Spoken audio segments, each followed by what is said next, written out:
এই কুলসুম, কুলসুম, শোন, লুনা, জামাই, সাহেব, তোর খালু সবাইকে ডেকে নিয়ে যা। জি আম্মা, ডাকতেছি। তাড়াতাড়ি কর। ভাইজান ওঠেন, সিঁড়ির সময় এসে তাড়াতাড়ি ওঠেন। যা ভাগ, দুলাভাইকে আগে ডাক দে।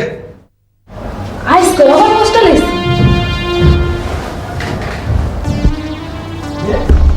দুলাভাই, আফা, ও দুলাভাই ওঠেন, সিঁড়ির সময় হয়ে গেছে। এই মূর্খ, দরজায় লাগানো সাইনবোর্ড পড়েছিস? আমি কেমনে পড়ুম? আমি গিলা পড়ে জানি। যা ভাগ, একদম ডাকবি না। আজকে পোস্টার লেগেছে, যাই খালু জানে জানাই। খালু জান ওঠে, আজকে আবার পোস্টার লেগেছে। কে? কি হয়েছে? পোস্টার লেগেছে দুলাভাই আর ভাইজান। কি আজকে আমার পোস্টে লিখেছে? চল তো দেখি। দুলা ভাইয়ের পরামর্শ নিয়ে আমাকে ডাকা হোক, বিনীত অনুরোধ এ বাড়ির একমাত্র ছেলে শাহেদ।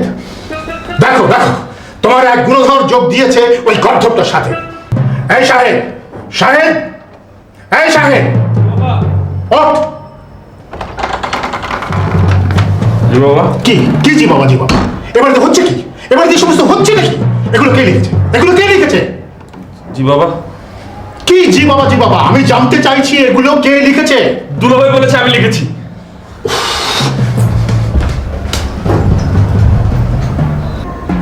দৈবিক দুর্ঘটনার সম্ভাবনা থাকায় আজ থেকে রোজা রাখা সম্ভব হচ্ছে না। আমাকে যেন ডাকা না হয়। বিনীত বিশেষ অনুরোধ, এই বাড়ির একমাত্র জামাই।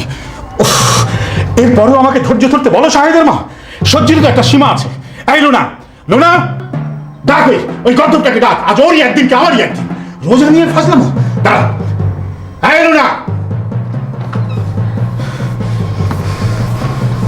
বাবা, রাতে বেলা চেঁচামেচি করছো কেন আবার? আমারও তো সহ্যের একটা সীমা আছে। ওই গর্ধবটাকে ডাক, ডাক ওই গর্ধবটাকে। এই, এই এদিকে এসো, বাবা ডাকছে। জি বাবা। তোমরা পেয়েছো কি? পেয়েছো কি? আমাকে কি পাগল বানিয়ে ছাড়বে? এই এই সমস্ত কি লেখা? কি লেখা? দেখো এই সমস্ত কি লেখা? ও, খুব সহজ সরল আর সম্মানীয় ভাষায় আমার সমস্যার কথা প্রেস বিজ্ঞপ্তি আকারে প্রকাশ করা হয়েছে। কেন বাবা?